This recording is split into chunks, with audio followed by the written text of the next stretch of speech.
All right, we're going to go ahead and get started. Welcome everyone to this webinar, Genetic Counseling, the Career for You.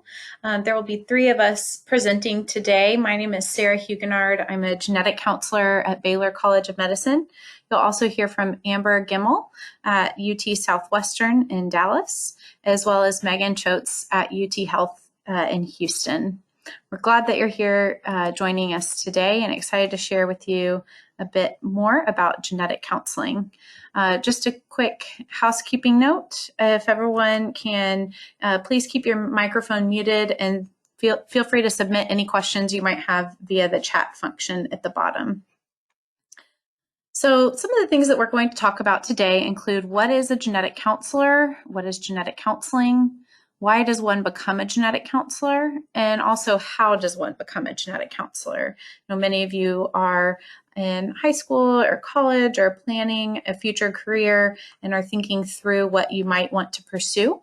And so we hope that this webinar is helpful to you in considering a genetic counseling career and how to get there if that's what you decide to pursue.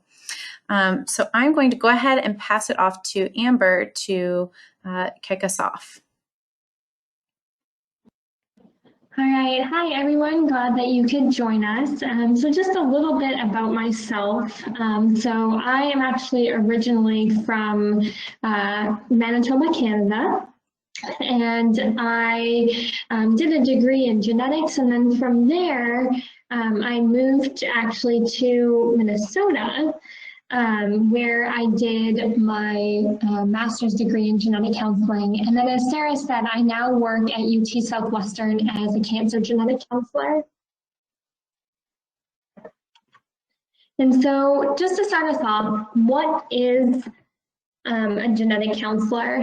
Genetic counselors are professionals that have specialized education that combines both genetics as well as counseling, and they work to provide personalized support about genetic health. And this is the definition that comes from the National Society of Genetic Counselors. The actual process of helping people to understand and adapt to medical, psychological, and familial implications of a genetic contribution to disease is the definition of genetic counseling. And so there's a couple main goals of genetic counseling. Genetic counselors are there to help patients and families understand complex medical information, to really try and break that down and educate them about that medical information. And this allows them to participate in decision making, so they are able to make an informed decision after gathering that information that's going to be appropriate for themselves and the family. And then we're also there to help patients and families adapt to either the genetic condition or that genetic risk. And so when we think about genetic counseling, there's a lot of parts that go into a genetic counseling session.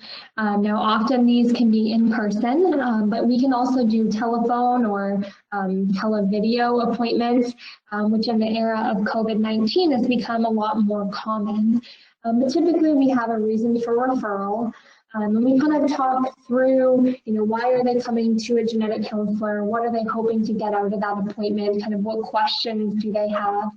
We're going to gather a family history and a personal history, getting a lot of details to help us then perform a risk assessment, thinking about what's the likelihood for a specific condition or a specific, what's their specific risk for a genetic condition. We'll then go through genetic testing options if that's something that's appropriate, talking about the risks, benefits, limitations. And then if they pursue testing and that test comes back, we can talk on the back end about prevention and management options that may be applicable based on their results. And through all of that, we're there also to provide some emotional support and again, really help them adapt to this information and this risk. And so where do genetic counselors work? Genetic counselors can work in a variety of different settings. So a lot of people think about genetic counselors working in hospitals. So those are going to mainly be your genetic counselors that are meeting face-to-face with patients. But we have genetic counselors that work in laboratories. Now, typically, this isn't bench work, pipetting, actually running the test, but they work kind of to interface between the genetic counselors, the patients, and the physicians. We can have genetic counselors that work in universities, either in academic health settings, or they may be involved in teaching, for example, part of a genetic counseling program. We also can have genetic counselors in nonprofit and government organizations. Genetic counselors can work in a lot of different specialty areas. When you go to school, you're trained in kind of the core areas, but you'll see that anywhere ranging from cancer, prenatal to adult. And right now, about 31% of genetic counselors work in the cancer field, and then that's followed by about 20% in prenatal. But then the other genetic counselors work in a variety of different settings, and they may work in more than one specialty area. And so genetic counselors wear a lot of hats. So first off, we can be the clinician. So that's when we're actually working with the patients. We're there to gather and analyze the medical and family history, perform that risk assessment, explain genetic test results, and develop that personalized medical plan. But we're also an advocate for our patients. So we're there to provide support, some short-term counseling, really help them understand the significance of their genetic condition in the context of their culture and their familial and spiritual situation. And then we're there to connect them to other resources, so other support groups or long-term counseling if needed. Then we also play the role of educator. So not only are we involved in educating our patients, but we're also involved in educating students or other healthcare professionals, as well as the general public. The great thing about genetic counselors is we work as part of a healthcare team. So depending on which specialty you work in, you may interface with all different types of providers, from physicians and nurses. If you're in prenatal, maybe a sonographer. You have your administrative staff, your laboratory staff, maybe nutritionists or physical and occupational therapists. And so it's really great to be part of this multidisciplinary healthcare team. What I want to do now is kind of talk through some of these specialty areas. So I'm going to start with prenatal. So prenatal genetic counselors typically are meeting with individuals or couples who are pregnant or planning to become pregnant. So a lot of indications may include advanced maternal age, which just means that as someone gets older, there can be a higher risk for certain genetic conditions, for example, Down syndrome. And so they may meet with women that are older that are pregnant or planning to achieve pregnancy. It may be due to an abnormal screening result. So many women get screening for certain conditions in pregnancy, and those abnormal screenings may lead to meeting with a genetic counselor. Sometimes it can be due to a family history of a genetic condition that they want to assess, or due to any abnormalities that are found on an ultrasound of the baby.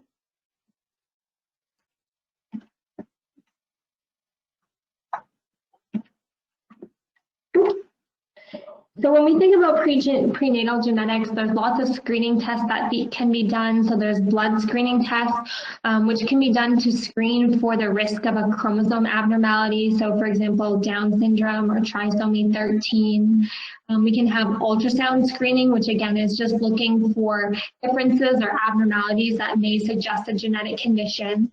But to actually diagnose one of these conditions in pregnancy, we have to do more of an invasive test. So chorionic villus sampling or an amniocentesis, where we actually either remove part of the placenta with the CVS or some of the fluid that surrounds the baby with an amniocentesis, and actually test that to see if there is a genetic condition. Some people will meet with a genetic counselor prior to becoming pregnant to think about a few things. So carrier screening is a test where, both partners may get tested to see if they carry a specific genetic condition and what that risk would be for having a child with that genetic condition, as well as if there's maybe a family history of the disease, and they want to find out what is their risk for a future pregnancy or a future baby to have this condition.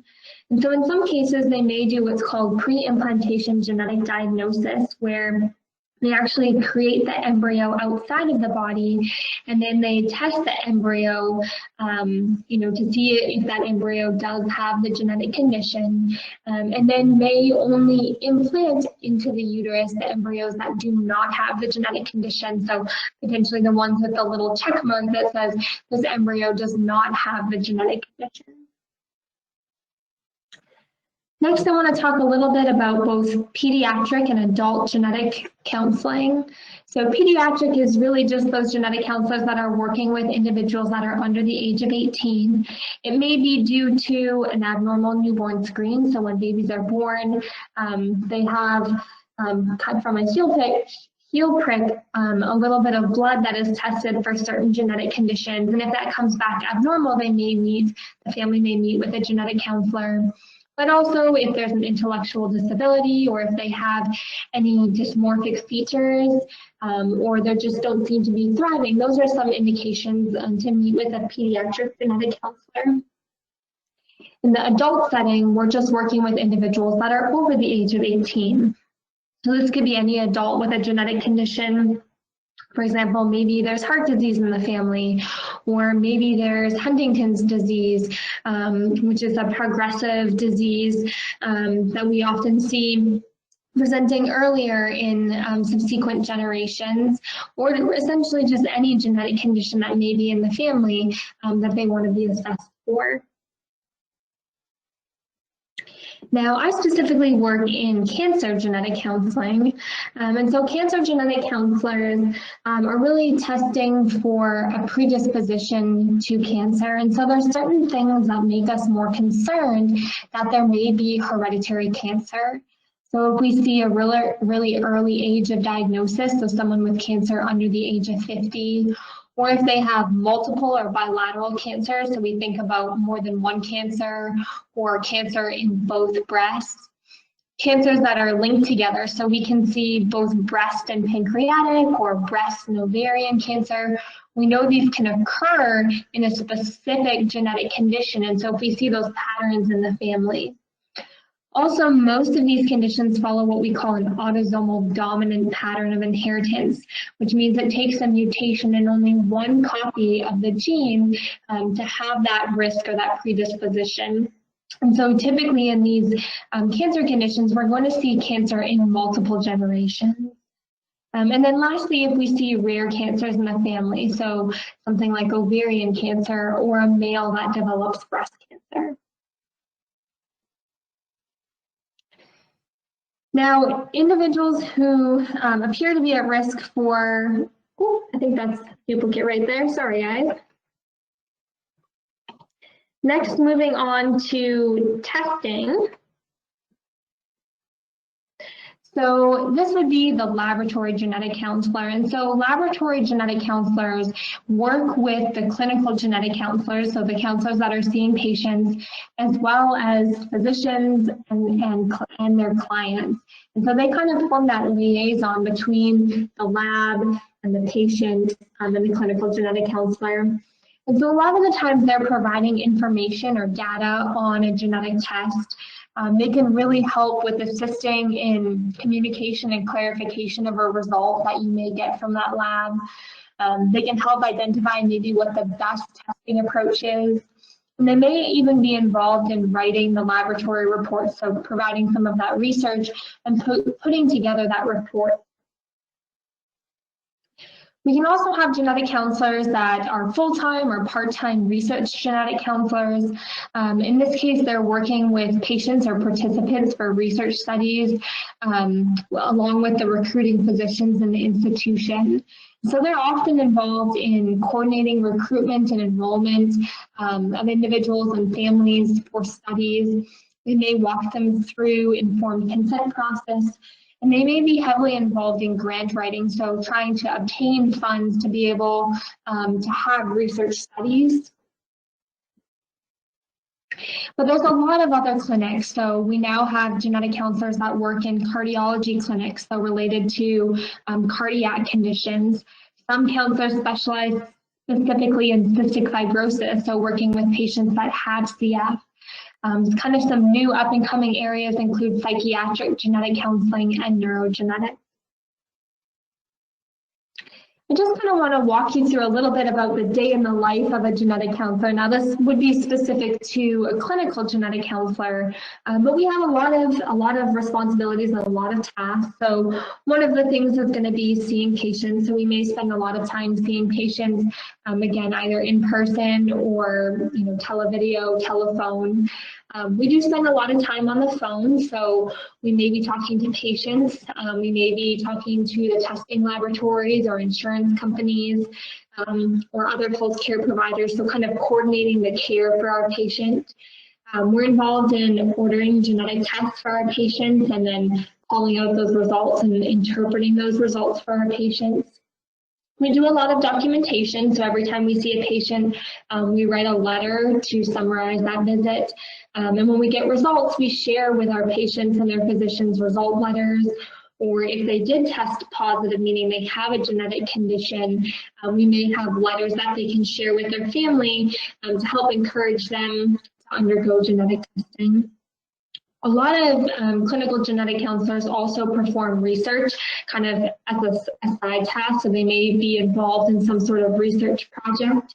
A lot of the times we're involved in developing educational tools or presentations, either for students or other healthcare professionals, the public.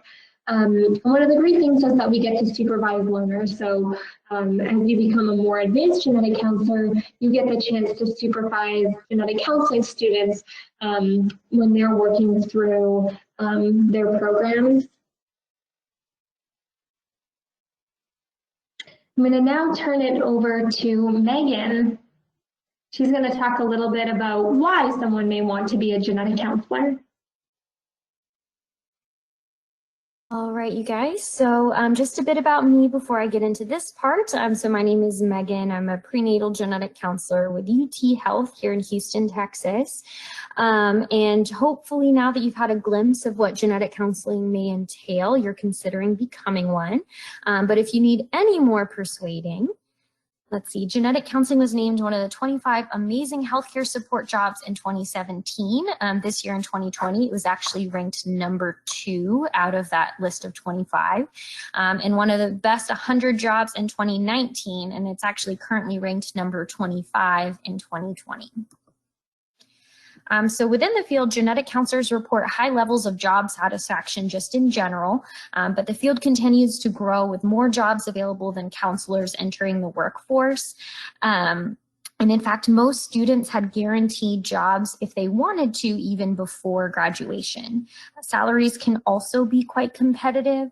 The average starting salary for a new graduate in 2019 was a little over $75,000, but the range can be quite large depending on where in the country you practice, what specialty you practice in, so on and so forth. But overall, over 90% of genetic counselors report they are satisfied with their job.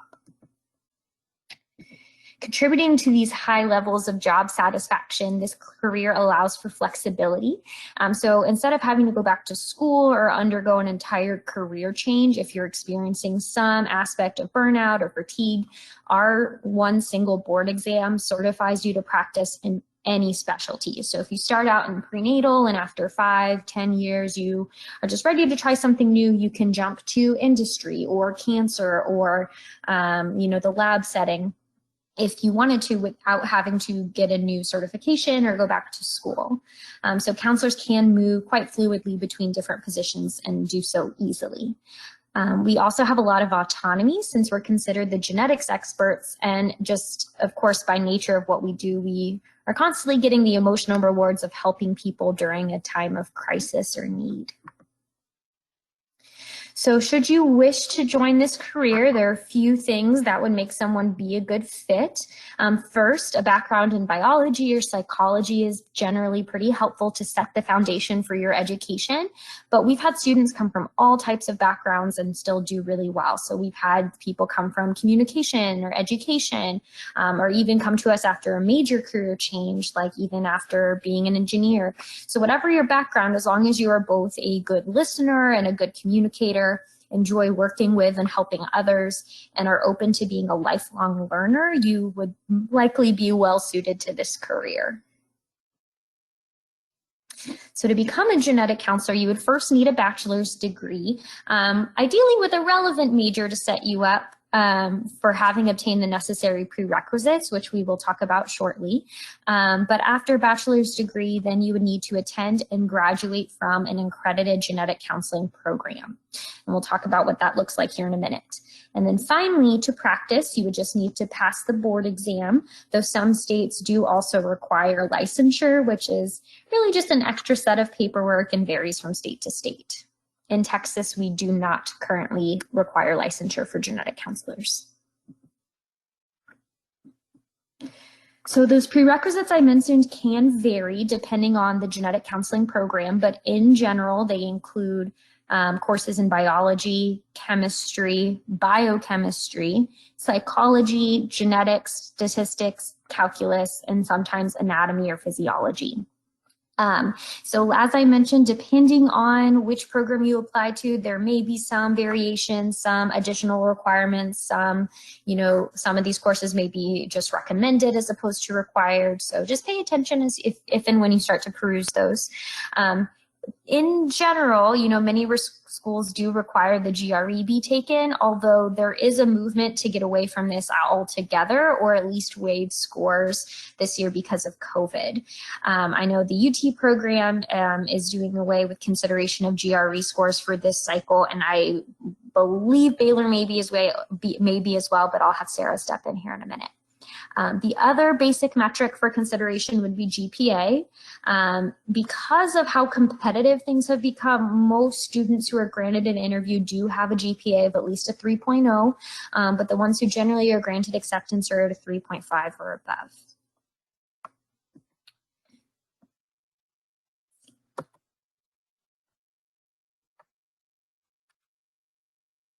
It is not wanting to advance for me.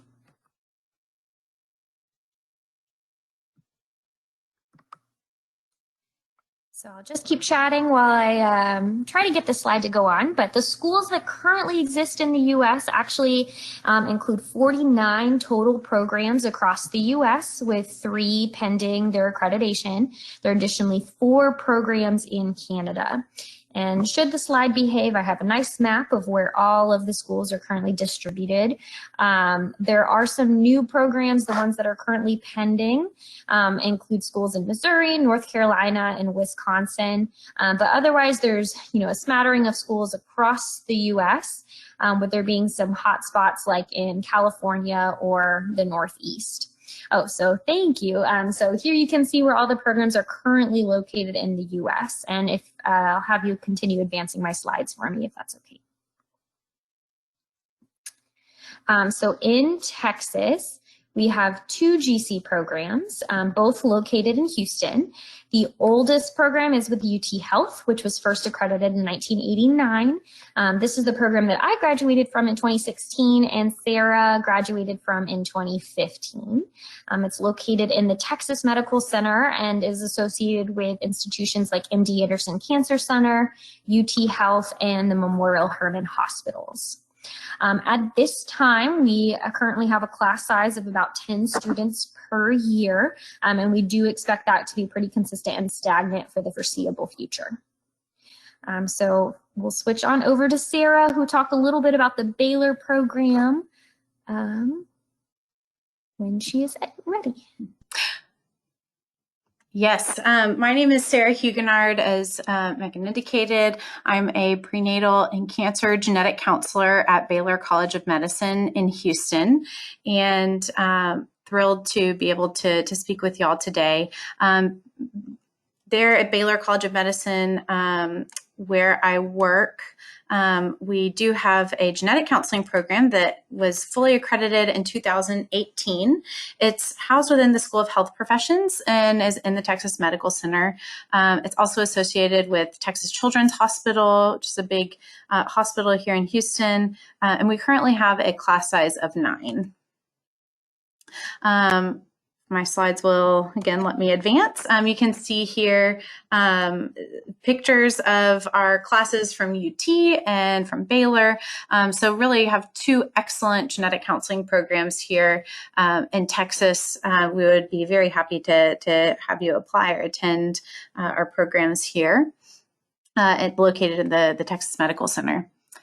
I'm going to talk a little bit more about how you can get into the field of genetic counseling if that's something that you're interested in. So given that it looks a little bit different in the COVID era, I'm going to give you a bit of an idea of what it looks like this year if you're trying to gain exposure to the field, as well as what it typically looks like if you're a couple of years out from potentially applying, but would like to learn some information about how you might become a better applicant. So, of course, most importantly, you'll want to talk with professionals in the field.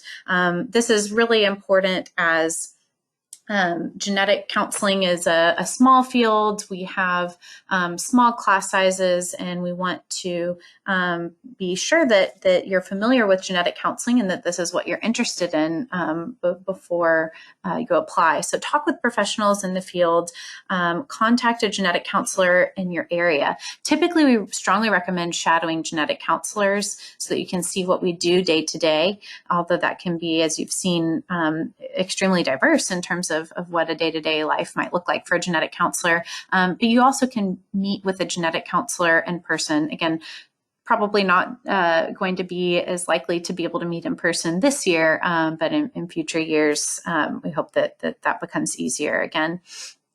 Please visit the National Society of Genetic Counselors website at nsgc.org.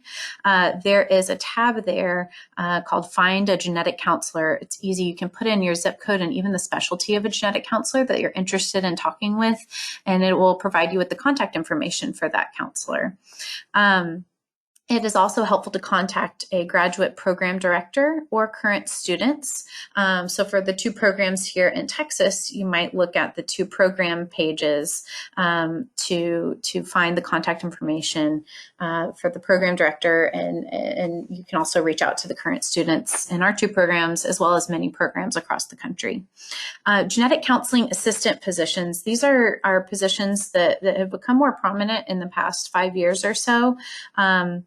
There are several here in Texas, but genetic counseling assistants do anything from helping meet with patients, taking family histories, to constructing some of the processes that genetic counselors use day to day. And so that's really an amazing way to gain hands-on exposure to the field of genetic counseling. And those are available in many different areas.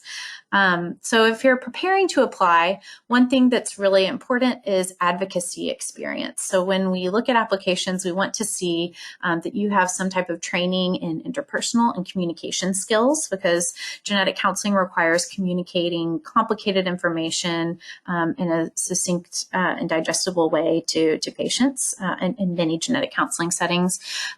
We want to see that you've worked with people in a one-on-one setting. A lot of these settings might be volunteering with a crisis hotline, working with a pregnancy center, volunteering at shelters for domestic violence or homeless shelters, things like this where we've seen that you've had some hands-on experience in helping someone who's in a crisis situation, as many of our patients often are in crisis situations when they meet with us. You can look for support groups, community outreach, and volunteer positions in your area, and be creative. There's not one path to becoming a strong genetic counseling applicant. You don't have to do a crisis hotline or a domestic violence hotline. Be creative in how you achieve this advocacy experience. Again, typically we recommend shadowing or a type of internship. There are many internships here in Houston and internships in genetic counseling, assistant positions in Dallas specifically. But again, contact a genetic counselor in your area through the NSGC tool to find out what opportunities are available in your area. You may also have research experience. Research experience is helpful in applying for genetic counseling school. And then you can also attend recruitment events. Being here today is a great start. The UT program and the Baylor program also have recruitment events this year. Obviously, we're online, but contact your respective programs to find out more information about those events for specific programs. I've mentioned a bit about the genetic counseling assistant position, but this is a position that can have a variety of roles in clinic and or in the laboratory. Genetic counseling assistants may review and triage referrals, and that helps you gain exposure to what types of patients genetic counselors see, and gives you quite a bit of insight into the profession. GCAs may assist with obtaining family histories or making schedules, and then many GCA positions that have a role in the laboratory also allow the GCA to conduct research alongside the genetic counselors. And of course, being a GCA typically includes an abundance of shadowing experiences. I personally know of at least 13 positions in Texas across specialties. There may be even more than that, but again, contact a genetic counselor in your area if you're interested in finding out if there's a GCA position near you that you can apply for. So coming back to applying for graduate school, let's say you've done everything you can to try to become a great applicant for genetic counseling school. What does it look like to apply to graduate school? Now, of course, this is going to look different for each program. The UT and Baylor programs here in Texas are similar, but also different in their specifics. So we're not going to get into the super nitty-gritty of the specifics of each program here. But in general, when you're applying to genetic counseling school, you'll need to include a personal statement, letters of recommendation, GRE scores, transcripts, a CV or resume. These are general things that will be required for an application. But as Megan indicated earlier, some of these items like GRE scores may not necessarily be required for each school that you may be applying to. And so generally the timeline looks like you apply in the fall. Most applications are due December to February, and then program interviews usually take place between February and April. And of course, in a typical year, these are in-person interviews. About partway through interview season last year is when COVID became an issue, and so that switched us at many programs to virtual interviews.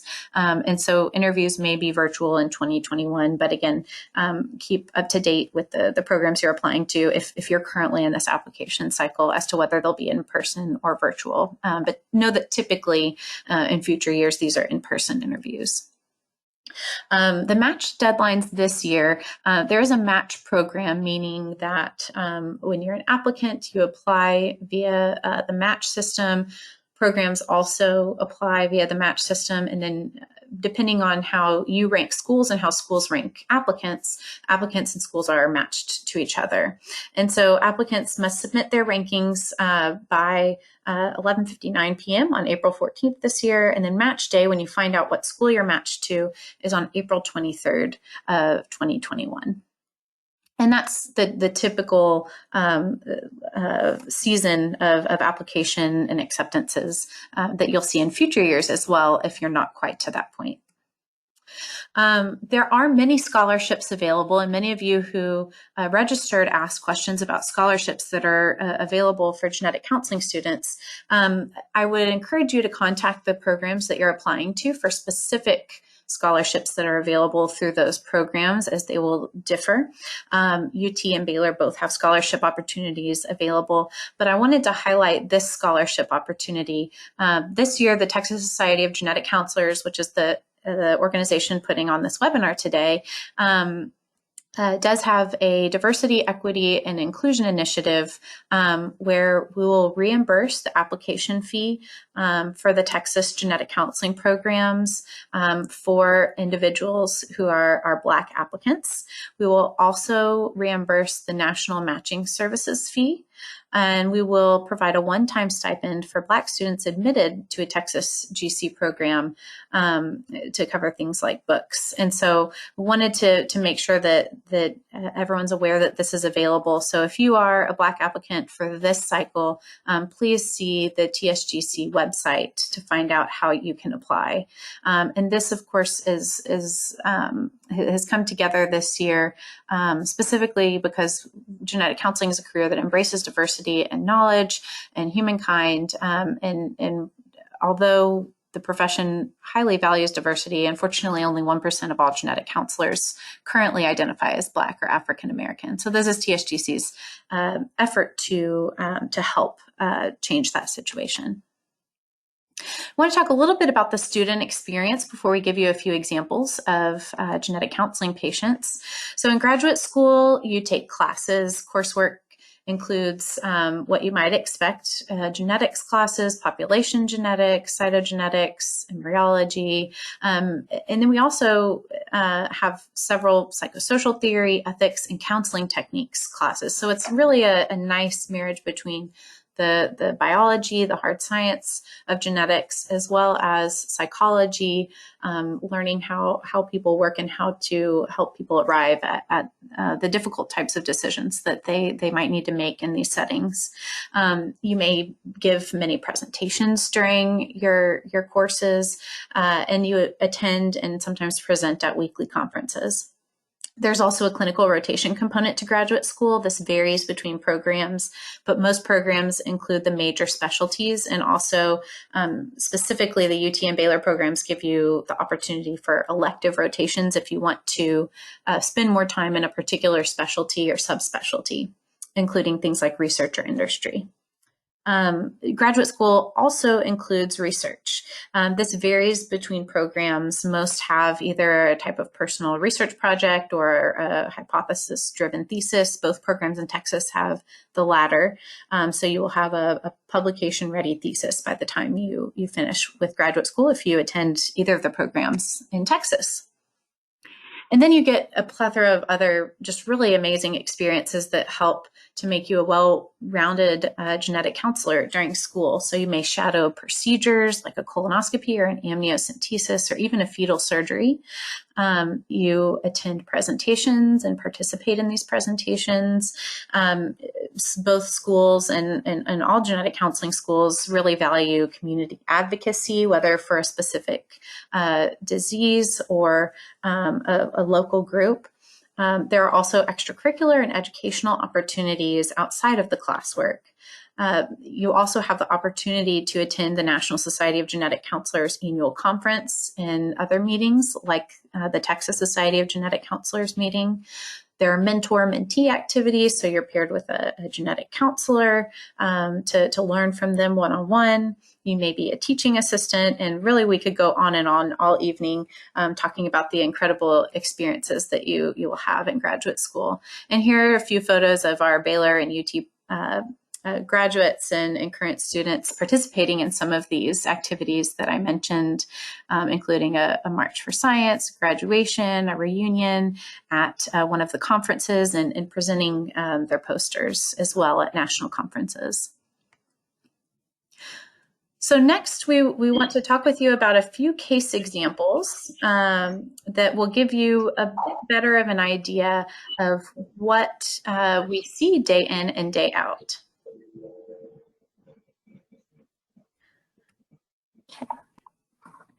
Okay, so I'm going to talk a little bit about what I may see in a cancer clinic. So we may have a patient, initials AJ. This is a 37-year-old female that's been referred for genetic counseling.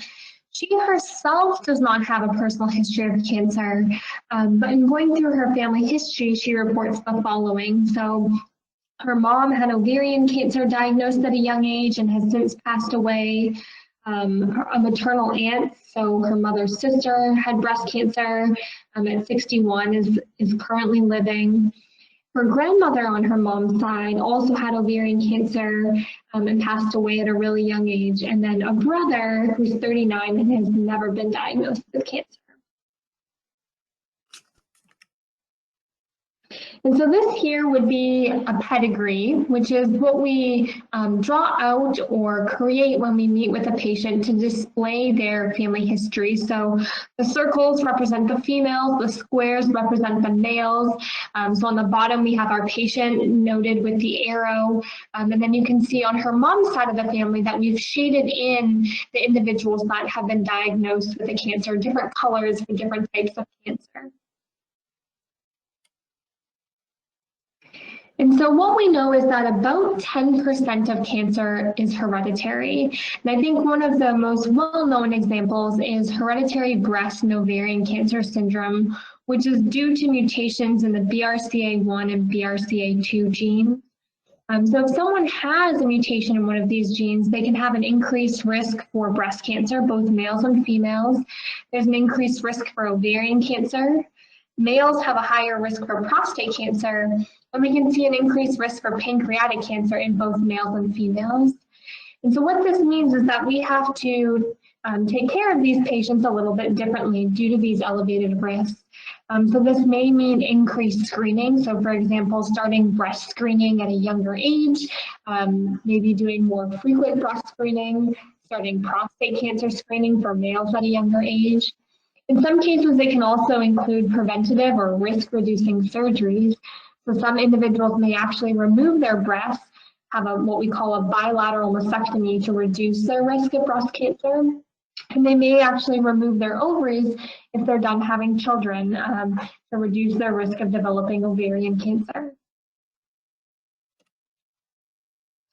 And so for this patient, after reviewing her family history, we discussed that there was features in her family like the rare cancers, ovarian cancer, young ages of diagnosis that were concerning for a hereditary cancer syndrome. And so the patient elected to undergo genetic testing, and she was found to have a BRCA1 mutation, which confirmed that diagnosis of HBOC. We talked with this patient and we made appropriate referrals, and she elected to undergo preventative surgery. So she removed her breast and her ovaries to lower her risk of cancer. And we also talked about the importance of this information for her family. So thinking about testing for her brother. So who is this patient, Miss AJ? This is actually Angelina Jolie, and so that is actually what her family history looks like, and she does in fact have a BRCA1 mutation and underwent those preventative surgeries. So not that I personally got to meet with Angelina Jolie, but this is the type of patient, this type of history, these conversations that we had in a cancer genetic counseling clinic.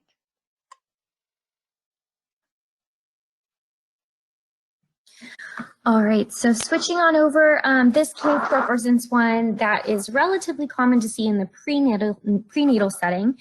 This case has to do with a 39-year-old woman in the first trimester of her pregnancy who underwent prenatal screening with her OBGYN. Sometimes, particularly in Houston, where we do have the luxury of being so integrated into the healthcare system, we meet with patients before they even choose to do testing just to have a detailed conversation about their options, kind of explore if they feel like testing is a good option for them or not. But other times we only see patients on the back end after they have received abnormal results. And at that point, they may have a very limited understanding of what their test was even looking for. So for this lady, she had an abnormal first trimester screen indicating an increased chance for Down syndrome of approximately 2%. In a prenatal session, we review this test and the results in much more detail, including, how the test even works, its significant limitations, and discuss some additional options to learn more about her risks. These would include an ultrasound, knowing that approximately half of all babies with Down syndrome will have some type of visibly detectable difference during pregnancy. It would also include an even more accurate blood test, or it can include a diagnostic procedure like an amniocentesis. We would review the scientific or medical pros and cons to each of these, but we'd also have a good chunk of our conversation exploring the emotional and value-based pros and cons to each of these. For example, would you want to know with absolute certainty before a baby gets here if they had Down syndrome? What would that mean for you and your family? For some families, they would want this information or for clarification or peace of mind, or so they can use the rest of their pregnancy to prepare or have the opportunity even sometimes to grieve their expectations of the pregnancy so they can embrace the joy later on without having to cope with the shock of a surprise diagnosis at delivery. For others, having that information, particularly too far in advance, could actually end up causing more stress or anxiety, especially for those who wouldn't change anything. And some are comfortable waiting until birth for a diagnosis. So on top of all of those complexities, would you be willing to introduce a risk to cause a complication to your pregnancy in order to achieve that certainty, so on and so forth? So those complications, or excuse me, those conversations, are really dense to sort through, both on the medical aspect, the scientific aspect, and the emotional one. But that's something we're all trained to navigate and that we sit down and explore with our patients. But for this lady, she felt that she didn't want to sit with the uncertainty for the rest of her pregnancy, so she elected to undergo a diagnostic test through amniocentesis. The results then confirmed that her baby did have Down syndrome. And at that point, the prenatal counselor sits back down with the patient and has a longer discussion about things like pregnancy management options. And from there, with this lady who wanted to continue her pregnancy, we help connect her to resources, adjust to this diagnosis, begin to prepare for the birth of her child, and also discuss, how are we going to potentially change her management during her pregnancy to care for her and her baby with this diagnosis in mind.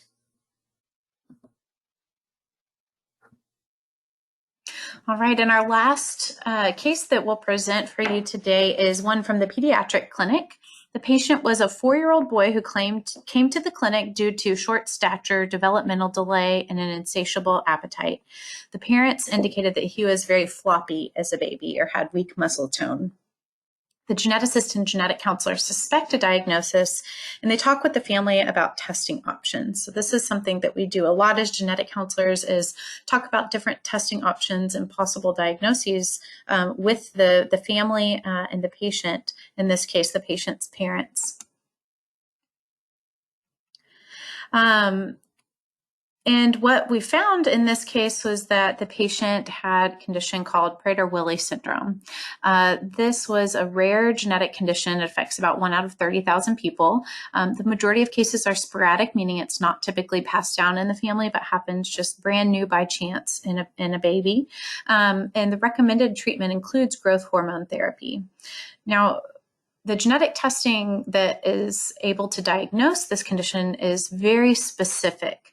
Unless someone has a specialization in genetics, like a genetic counselor, they probably wouldn't be familiar with this test or how to diagnose Prader-Willi syndrome.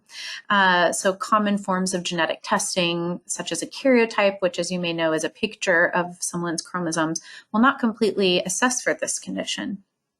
So the parents decided to proceed with testing, which, as was expected, returned positive. And so the patient received a diagnosis of Prader-Willi syndrome. And this is important because this patient was able to obtain the growth hormone therapy that was needed to help the patient to improve. Before we get to our Q&A segment, I wanted to mention that Genetic Counseling Awareness Day is something that has taken place for the past 4 years. This will be the 4th year. It's a day in November coming up here in just a few weeks that recognizes and celebrates genetic counselors.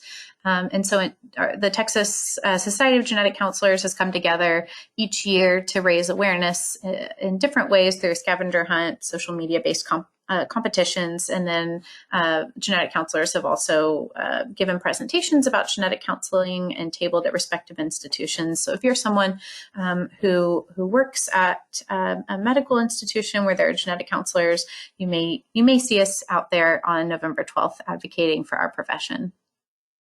So many of you may be looking for more information about genetic counseling. Please visit the National Society of Genetic Counselors website. They have a wonderful page for prospective students. You can also look at, of course, our Texas State chapter, which is putting on this webinar at tsgc.org. I want to highlight this TSGC website because I know that there were many of you who are having some technical difficulties at the beginning. And so in a few days, you'll be able to find a complete recording of this webinar there. And then, of course, our two genetic counseling programs in Texas, the UT Houston, as well as the Baylor College of Medicine genetic counseling program. Please take a look at those respective websites if you'd like to gain more information about the two Texas programs. The American Board of Genetic Counseling is the group that certifies genetic counselors. And then the Accreditation Council for Genetic Counseling is the group that accredits genetic counseling programs. And so that's a great place to start if you're looking to find out what programs exist, because they have a list of all of the programs and links to all of those websites. So that's actually the cheat that I use to find the different program websites. So finally, we've come to the end to our Q&A session. Several of you have submitted some questions. And so I'd like to use our remaining time to ask our panel a few of these questions. So first, we'll start with a question: how has COVID-19 impacted genetic counseling? Yeah, I think that's a really great question. So one of the major things is that a lot of genetic counselors have moved to working more remote, especially at the beginning. And so we were doing a lot of our consults switching from in-person to doing those televideo or telephone appointments and actually obtaining the genetic testing samples through a saliva sample instead of a blood sample.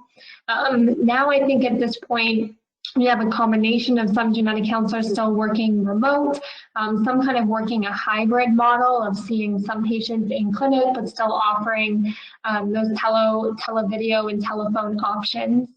I think one of the big things is that in order to bill for genetic counseling, depending on the patient's insurance, there may or may not be options for actually getting reimbursed for telehealth or telephone conversations. So I think that's been kind of one of the challenges, is making sure that we can still serve our patients. It's important that we are able to meet with our patients and get this important information that's important for their health and for their family. And so just really trying to bring down those barriers of kind of how insurance and reimbursement may complicate kind of the service delivery. Absolutely. Another excellent question that was submitted was, what should I be doing to strengthen my resume for genetic counseling applications, especially during COVID? And I'll couple that with another question asking, what should individuals who are not Texas residents consider when applying to counseling programs in Texas? I'll direct that question toward Megan. Yeah, I think what we are really looking at is just making sure that applicants are still trying to be as engaged with the profession as possible. So whether that's getting creative and utilizing online components, I know, some programs offer some online courses in genetic counseling just as an introductory course. There's, I know, a case series where you can watch pre-recorded mock genetic counseling sessions, whether that's contacting a genetic counselor and holding just an informational interview just to get some idea of what they do on the day-to-day. I mean, as long as you're demonstrating that you remain engaged, I think that's going to be the biggest thing to show us that you are committed, you understand what genetic counseling entails, and you can demonstrate all of this on your CV. So attending these webinars, keeping track of all of that on your CV, all of that can show us that you're doing what needs to be done. And as far as, considering Texas, for both programs, really, a large proportion of our students are either out of state or even we have several that are sometimes international. And so I think we have some very wonderful resources in Houston, being a part of the Texas Medical Center, which is the largest medical center in the world. And so I think just exploring, Houston as a city. It is quite large, but it's incredibly diverse, and there's so much access to different types of food and activities and other things, maybe somewhat limited because of COVID, but I think just being familiar with this city as a place to potentially live for 2 years is something more considering about being just in Texas. Otherwise, both programs, you're going to achieve a fabulous education no matter where you go. So I think it's more just envisioning, could you live somewhere for a certain amount of time, and does your personality seem to, fit that program? Do you feel like that would be your family and where you could see yourself? Fantastic. And we'll end with one more question. What are some of the most challenging and rewarding aspects of being a genetic counselor? I will respond to this question. Then if Amber and Megan want to add anything else, more than welcome to. I think one of the most, really this is the same, the answer for most challenging and most rewarding for me, I think, is working with families in one of the most difficult times in their lives. And since I work in both prenatal and cancer, it's often a very acute situation that they're in. And it is both challenging and rewarding to me to navigate through those difficult complexities of their family life, their priorities, their values, to help them make decisions about genetics and genetic testing and what that means for themselves and their families. And those patients where it's the most complex or the most challenging often are the most rewarding to me, because I know that I've really helped make one of the most difficult days of their lives a little bit easier or make a little bit more sense. Amber and Megan, do y'all have anything to add to that? No, I would just second exactly what you said, is that I do agree that sometimes the most challenging cases are also the most rewarding. And really the most rewarding is just being able to hopefully make a difference in those patients and families' lives, and just, provide them some guidance and some information to make that difficult situation just maybe a tiny bit less difficult. And when we know they're going through often these crisis situations. Yeah, I think I would just add, for me at least, I do enjoy the opportunity to educate my patients in a way that is very clear and empathetic. I think a lot of times when patients hear something unexpected, they hear the one negative word and kind of black out the rest out of shock. And so just being able to sit with them for an extended period of time and break everything down in a way that is targeted to their education, their background, their where they're coming out in life, and help them navigate through a difficult situation. So just kind of echoing what you said, I often find that a lot of my patients, even in times where we're having, difficult conversations, they walk away feeling a little bit better about things, just because they have some aspect of control back just by having that knowledge. So I love that. I think a part of my job that is challenging remains access to services in general. But, I have some patients who absolutely would consider genetic testing, but insurance coverage just isn't favorable, or they don't have insurance, and so things are quite expensive. And so a lot of times I'm helping them navigate the healthcare system and find access to financial aid and other services, so that way they can get the care that they need. So sometimes it's not necessarily the conversations that are challenging, but the logistics behind them, or even getting them. Some patients don't have easy transportation, so getting to appointments can be difficult. So just kind of thinking of that person as a whole person and all of the things that they're trying to sort through to get to your conversation. I think those parts can be a little more challenging sometimes. Absolutely. Well, thank you all for joining us today and for your excellent questions that were submitted. If you didn't get your question answered, please feel free to email us. I know that there were some technical difficulties toward the beginning, so we will be emailing you with a recording of this session as well as posting it to the Texas Society of Genetic Counselors page. So if you weren't joined on at the very beginning, please check back at tsgc.org here toward the end of the week. Thank you again for joining. We hope this was helpful to you, to learning a bit more about genetic counseling, and we hope you have a great evening.